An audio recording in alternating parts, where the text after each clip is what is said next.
I want to talk about something today that I don't think it's brought up often enough, or at all really, about a post-baby body and why you shouldn't even be trying to get your quote-unquote body back. Stay tuned. You're listening to the Wellness Simplified podcast. Simple wellness tips to help you improve your life without turning it upside down. With your host, award-winning fitness instructor, nutrition coach, and wellness expert, Susie Fevens. Welcome back to the podcast. Today's episode is going to be talking about a female's body after giving birth and how trying to get your body back is just nonsense. Firstly, we're not even going to go into this a whole lot, but obviously when you make a child, a human being, inside of yourself and carry it around, whether you give birth vaginally or through a C-section, like all your stuff's got to move around to make room for that baby, including bone. Bone moves and doesn't necessarily always go back right where it was. So when people think, oh, I need to get back into my pre-pregnancy jeans, that may never happen because bones have moved and perhaps those jeans are never going to fit the way that they did. There are some people who seem to quote unquote bounce back and have a very similar body to what they had before having a baby. And that's just genetics and, age also plays a factor in that.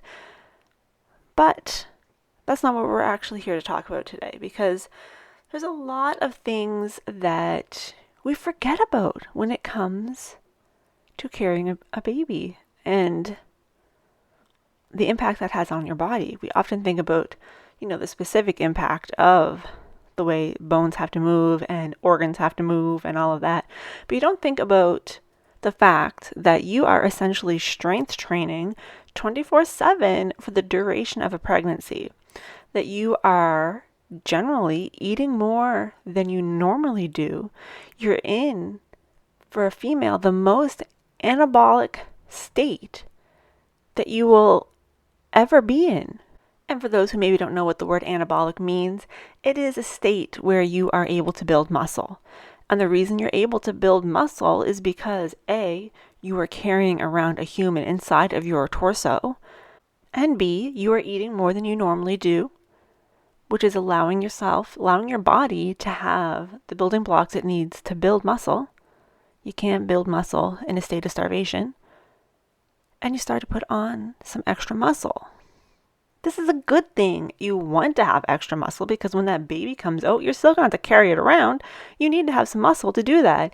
And for the most part, the muscle that you are building, if you're not doing specific workouts otherwise, is going to be in the lower body because, you're doing basically weighted squats and lunges and things like that all day long. It's not going to impact your upper body as much.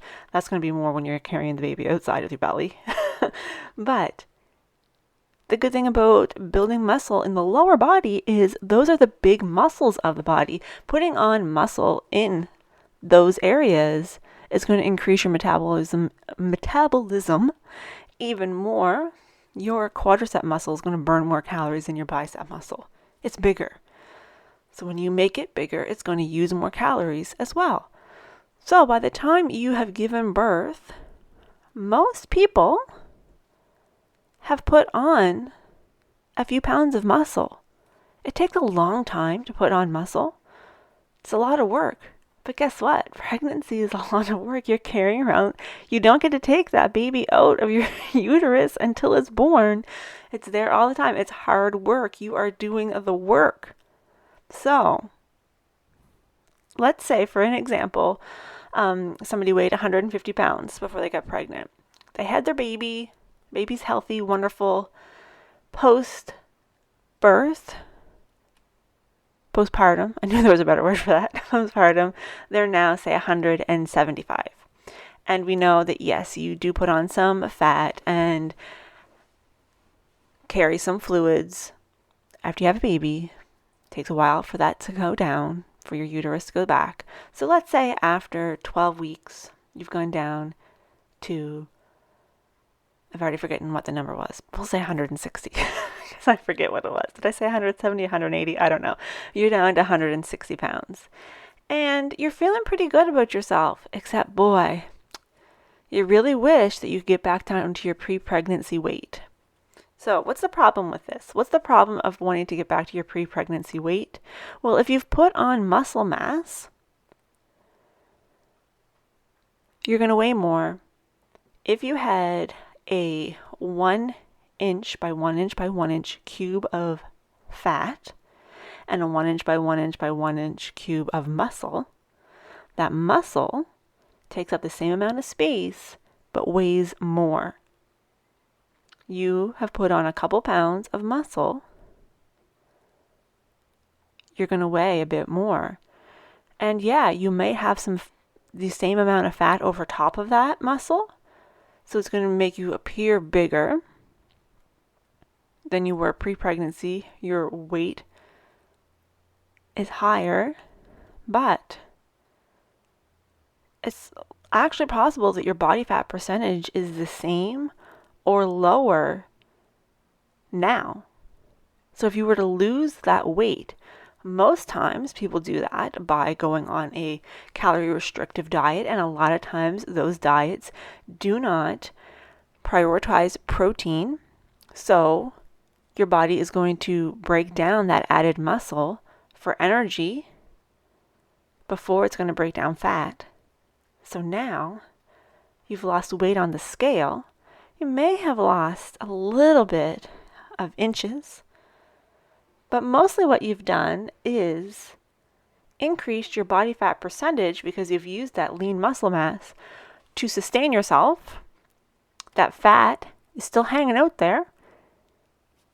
So now you still aren't your pre-pregnancy weight, or maybe you are, but you still don't fit in those pre-pregnancy jeans, and you're like, what the heck? It's because you've got more fat, but now you've lost the muscle that you put on, your metabolism has gone down. Like, it's just a whole spiral of things. Stop. Just stop. I'm absolutely not saying that you shouldn't care about your health after you have a baby. I am saying that trying to get back into a pair of jeans or down to a certain weight on the scale or a certain set of measurements isn't necessarily going to be a good use of your time, because you could be making yourself have less lean muscle. You could be trying to get into dimensions that you can no longer do because your bones have shifted, and unless you go in and get your bones cut off, which I wouldn't recommend, that's just not going to happen. And who cares about the weight on the scale if you feel good?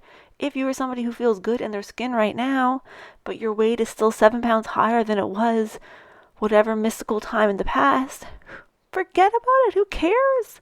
Who cares? Maybe you've added muscle. Maybe you have done, there could be a million reasons for it. Who cares? Weight is only one very, very tiny aspect of a full picture of health. After you've given birth to a child, to a human being, who cares if you have to go up a pant size? But what I really, really, really want you to take away from this is that during pregnancy, a female is in their most anabolic state that they will ever be in as a grown female. You'll be able to put on muscle mass more easily than pre or post pregnancy. You are doing yourself a disservice if you give birth to that lovely child and immediately concern yourself with getting back to a certain weight or a certain measurement, because you probably are jeopardizing that lean muscle mass that you have just so wonderfully been able to put on. And that is a bonus that doesn't get talked about much at all. And lean muscle mass improves your metabolism. It makes you healthier. It makes you stronger. You don't want to give that up just so you can get into a smaller pair of pants. Please. Please. Whether you just gave birth to a baby this year or it was 10 years ago, or 5, and you're still holding on to that idea of needing to get back to that pre-pregnancy weight, just let it go. Stop trying to chase your past self and instead focus on being the healthiest self that you can be now. Maybe that means that a year from now you are that same size. Maybe you'll be a smaller size. Maybe you'll be the same size you are right now. Instead of focusing on a scale weight, a measurement on a tape measure, a pant size, focus on health so that you can be there for that baby as long as possible. That's it for today's episode. I hope you have found this informative, hopefully maybe a little bit empowering, and hopefully you might be encouraged to go get rid of some of those pre-pregnancy clothes that you've been holding on to for too long. Because, newsflash, even if you do get back to that size, you're going to want new clothes. You're not going to want those stale old clothes that have been sitting around in your closet for years. You're going to want new clothes. So just get rid of them, free up the space in your space, and you'll feel better all around. That's it for today. Thank you so much for tuning in. I really do hope that you enjoyed this, and I will talk to you again next week.